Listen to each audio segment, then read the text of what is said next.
आप सुन रहे हैं कहानी अनजाना इश्क एपिसोड 20 शादी का सपना।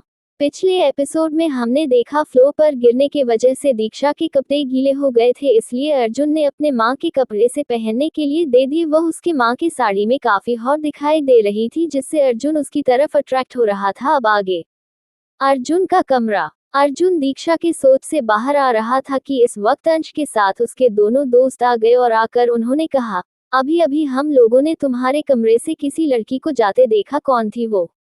उद्धरण चिन्ह। आकाश ने विराज के माथे पर थप्पड़ लगाते हुए कहा, क्या बेवकूफ भरी बातें कर रहे हो? कौन हो सकता है? किसी और की हिम्मत है उसके कमरे में आने की? भाभी ही होगी, और कौन हो सकता है? उद्धरण चिन्ह। तभी उन लोगों के पीछे से सारा ने कहा, क्या मेरे बारे में बात चल रही है? आकाश और विराज दोनों ने पीछे मुड़कर देखा, उनके पीछे सारा खड़ी थी। सारा ने एक शॉर्ट ड्रेस पहनी थी और जिस लड़की को उन्होंने जाते देखा उसने साड़ी पहनी थी। वह दोनों चुप हो गए। आकाश ने बात को संभालते हुए कहा, हाँ, हम लोग आपके ही बारे में बात कर रहे थे, तभी आ गई। अच्छा हुआ आप आ गई है, तो हम सब लोग बैठकर बातें करेंगे और ब्रेकफास्ट भी। सारा ने कहा, आपको ब्रेकफास्ट करना है तो हम सब नीचे जाकर सब लोगों के साथ ब्रेकफास्ट करते हैं। अर्जुन ने कहा, मैंने इन लोगों के लिए ऊपर ही ब्रेकफास्ट मंगवाया है, हम लोग यही ब्रेकफास्ट करेंगे। तुम नीचे जाकर ब्रेकफास्ट कर सकती हो और अपने साथ जाते अंश को लेकर जाओ, उसे नहला कर लाओ, वह अपने अंकल के साथ खेलना चाहता है। सारा ने कहा, मेरे पास वक्त नहीं है, मैं अपने दोस्तों से मिलने जा रही हूँ, तुम न्यानी से कह दो, नहीं तो खुद उसे नहला दो। अर्जुन ने कहा, न्यानी छुट्टी पर है, पर कितना वक्त लगेगा उसे नहलाने में? सारा ने कहा, तो तुम खुद नहला दो। अर्जुन ने कहा, अगर यह सब कुछ मैं कर पाता तो तुम्हें कभी नहीं कहता, तुम मेरा अपाहिज होने का मजाक उड़ा रही हो ना? सारा ने कहा, जो है वो है, बदलेगा तो नहीं ना?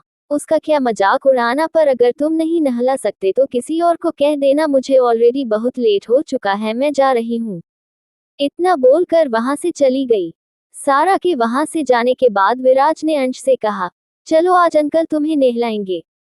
अंश ने कहा, नहीं, मुझे नहीं नहाना। इतना बिलकर वो विराज के हाथ भाग गया। विराज उसे पकड़ने के लिए उसके पीछे पीछे कमरे में भागने लगा। उन लोगों को ऐसा देखकर आकाश ने अर्जुन से कहा, सच में तुम इस लड़की से शादी कर रहे हो जिसे अपने बेटे की बिल्कुल भी फिक्र नहीं है? तुम्हारे मुंह पर तुम्हारा मजाक उड़ा रही है। अगर मेरी मानो तो इस लड़की से बिल्कुल भी शादी मत करो, और रही बच्चे की बात तो तुम बच्चे को आराम से संभाल सकते हो। इतना मुझे तुम पर भरोसा है, जाने दो इसे, कोई अच्छी लड़की देख लो और उससे शादी कर लो। वैसे जो अभी तुम्हारे कमरे से बाहर निकली वह भी काफी खूबसूरत थी, चेहरा तो नहीं देखा, बस पीछे से देखा है, पर बिल्कुल परफेक्ट लग रही थी। अर्जुन ने कहा, वह मेरी केयर टेकर है और उसके बारे में मैं ऐसा नहीं सोच सकता, उसकी ऑलरेडी एक बेटी है। आकाश ने कहा, क्या वह शादीशुदा है? पर उसे देखकर तो ऐसा बिल्कुल भी नहीं लगा कि वह शादीशुदा है। अर्जुन ने कहा, शादीशुदा है या नहीं ये तो नहीं जानता, पर उसकी एक बेटी है, वह 2 साल की है। अगर उसकी बेटी है तो उसके लाइफ जरूर कोई इंसान तो होगा ही जिसकी यह बेटी है। आकाश ने कहा, ये बहुत बुरा हुआ, मैं ना जाने तुम दोनों को लेकर कितने सारे सपने देखे, सारे टूट गए। अर्जुन ने कहा, मेरे बारे में छोड़ो और अपने बारे में सोच लो, 30 के हो गए हो, कब तक ऐसे ही रहने वाले हो? किसी लड़की को देखो और शादी कर लो। आकाश ने कहा, क्या शादी के बादत कर रहे हो? इंटरेस्ट नहीं है, और वैसी लड़की भी तो मिलनी चाहिए ना शादी करने के लिए। अर्जुन ने कहा, तुम बस शादी के लिए रेडी हो जाओ, अभी तुम्हारे लिए लड़कियों की लाइन लगवा देता हूँ, लड़कियों की कोई कमी नहीं है, बस तुम्हारे हाँ कहने का इंतजार है। आकाश ने कहा, नहीं, उसकी कोई जरूरत नहीं है, मैं तो खुद ही ढूंढ लूंगा, तुम मुझ मेरे लिए इतना परेशान मत हो, तुम अपनी शादी की देख लो। अर्जुन ने कहा, मेरे शादी का क्या हो या ना हो कोई फर्क नहीं पड़ता, पर वैसे भी शादी शब्द मेरे लिए बना ही नहीं है, मैं किसी लड़की के लायक नहीं हूँ। आकाश ने कहा, तुम क्यों ऐसे समझते हो? कभी अपनी पहचान छुपा कर घर से बाहर निकलो, तब तुम्हें पता चलेगा तुम कौन हो। इस हालत में भी लड़कियां लाइन लगाकर खड़ी है तुमसे शादी करने के लिए। और अब तुम अपने कंडीशन के बारे में मत सोचो, मैं डॉक्टर के एक टीम से बात की है और उन्हें तुम्हारे कंडीशन के बारे में बताया है, वह आकर तुम्हें एग्जामिन करेंगे और तुम्हारा सही से इलाज करेंगे। अर्जुन ने कहा, बड़े से बड़े डॉक्टर को दिखाकर हुआ है, बड़े से बड़े डॉक्टर की टीम ने आकर खुद मुझे चेक किया है, वह लोग भी कुछ नहीं कर पाए तो अब क्या हो सकता है। मुझे दिलासा दिलाने की कोशिश मत करो, मैंने इस सच को एक्सेप्ट कर लिया है। आकाश ने कहा, तुम्हें कोई झूठी तसल्ली नहीं दे रहा हूँ, इतने डॉक्टर को दिखाया है तो कुछ और ही सही मेरे खातिर, बस एक बार दिखा दो फिर तुम्हें कभी नहीं कहूँगा। आकाश की बात सुनकर अर्जुन ने आकाश से कहा, कितने डॉक्टर से ट्रीटमेंट ली है, इतने लोगों की बात मानी है तो तुम्हारी भी सही ठीक है, मैं अपना चेकअप कर लूंगा उनसे, पर उन्हें कहे कि वह लोग मुझे झूठी तसल्ली ना दे। आकाश ने कहा, वह लोग बिल्कुल भी तुमसे झूठ नहीं बोलेंगे, जो भी होगा वही सच बता देंगे। अर्जुन ने कहा, तुम कहते हो इसलिए तुम्हारी बात मान लेता हूँ, अब बैठ जाओ, मैं हम लोगों का ब्रेकफास्ट ऊपर मंगवाया है, अभी आता होगा। अर्जुन आकाश से कह ही रहा था कि तभी उन लोगों का ब्रेकफास्ट लेकर दीक्षा ऊपर आ गई। दीक्षा ने आकर डोर नॉक किया, डोर खुला था, अर्जुन ने उसे अंदर आने के लिए कहा, दीक्षा ब्रेकफास्ट का ट्रे लेकर अंदर चली गई। अंदर जाकर उसने उस ट्रे को नीचे रख दिया और उसमें से ब्रेकफास्ट निकाल कर अर्जुन को दे दिया। उस वक्त दोनों की नजरें मिली। अर्जुन दीक्षा की तरफ ही देख रहा था, दीक्षा ने अभी अर्जुन की आंखों में देखा, उन दोनों को ऐसा एक दूसरे को देखते हुए आकाश ने देख लिया और उन दोनों को डिस्टर्ब करते हुए आकाश ने कहा, अरे हमें भी तो कोई ब्रेकफास्ट दे। आकाश की आवाज विराज के कानों पर पड़ी। विराज और अंश दोनों ने भी उन लोगों की तरफ देखा तो वहां दीक्षा खड़ी थी। दीक्षा को देखकर विराज उस तरफ आ गया और उसने दीक्षा को घूर कर देखा और कहा, ये तो वही लड़की है ना, स्कूटी वाली, कहीं ये हमारी शिकायत करने तो यहाँ नहीं है ना। आकाश ने विराज को चुप करते हुए कहा, ये कैसी बातें कर रहे हो, तो यह अर्जुन की केयरटेकर है। जैसे ही विराज ने सुना कि वह अर्जुन की केयरटेकर है, उसने अपने बात को घुमाते हुए कहा, सॉरी सॉरी, मैंने आपको नहीं पहचाना, आपने साड़ी पहनी है ना, मुझे लगा वह वही लड़की है, आप वो कैसे हो सकती है। इतना बोलकर वह बस उसे ही देखता रहा। सब लोगों को ऐसा देखकर अंश ने विराज से कहा, आप मुझे नहलाने वाले थे, चलो मुझे नहाना है। विराज ने अंश से कहा, अब हम ब्रेकफास्ट कर ले, मुझे भूख लगी है, थोड़ी देर बाद जाकर नहा लेते हैं। अंश ने कहा, नहीं मुझे अभी नहाना है।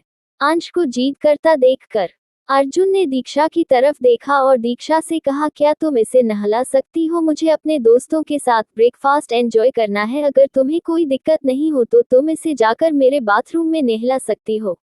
अर्जुन की बात को सुनकर दीक्षा ने हाँ मैं अपना सिर हिलाया और कहा, मैं इसे नहलाती हूँ, आप अपने दोस्तों के साथ अपना ब्रेकफास्ट एंजॉय कर सकते हैं। जैसे ही अंश ने सुना दीक्षा उसे नहलाने वाली है, उछलकर कूदने लगा और दोनों हाथों से ताली बजाते हुए कहने लगा, मुझे मम्मी नहलाएगी, मुझे मम्मी नहलाएगी, बड़ा मजा आएगा। अंश के मुंह से यह बात सुनकर आकाश और विराज अर्जुन की तरफ देखने लगे। अर्जुन ने अंश से कहा, वह तुम्हारी मम्मी नहीं है, उसे मम्मी कहना बंद करो और जाओ जाकर नहा लो, अंकल के साथ खेलना है ना तुम्हें, नहीं तो अंकल चले जाएंगे। अर्जुन की बात सुनकर अंश ने अपना मुंह छोटा कर लिया और उसे खींचते हुए बाथरूम की तरफ लेकर गया। उन लोगों के जाने के बाद आकाश ने अर्जुन से कहा, कुछ देर पहले जब मैं इस लड़की के बारे में कहा तो तुमने कहा ऐसा कुछ नहीं है, वह बस तुम्हारी केयर देकर है, तो तुम्हारा बेटा उसे मम्मा क्यों कह रहा है, क्या चल रहा है तुम लोगों के बीच में, बोलो। अर्जुन ने कहा, बोला ना, कुछ भी नहीं, पता नहीं उस लड़की ने मेरे बेटे को क्या पट्टी पढ़ाई है कि उसे देखते ही वह उसे माँ कहता है। मैं तो दोनों को हर वक्त अलग रखने की कोशिश करता हूँ, पर अब कोई और रास्ता ही नहीं था, इसलिए उसके साथ बच्चे को भेजना पड़ रहा है, इसलिए तुम दोनों गलत मतलब मत लेना। विराज ने कहा, वैसे लड़की अच्छी है, अगर तुम दोनों के बीच कुछ नहीं चल रहा तो मैं उसे पटा सकता हूँ, मुझे कोई प्रॉब्लम नहीं है। अर्जुन ने कहा, उसकी एक बेटी है, क्या फिर भी तुम उसे पटना चाहोगे। विराज उदास होते हुए ने कहा, क्या वह शादीशुदा है, तुमने तो मेरे अरमानों पर पानी फेर दिया। मैंने उस लड़की को देखकर कितने सपने देखे थे, सोचा था उसे बताऊंगा, तुम मेरे खुशी के लिए कह नहीं सकते थे कि पटा लो।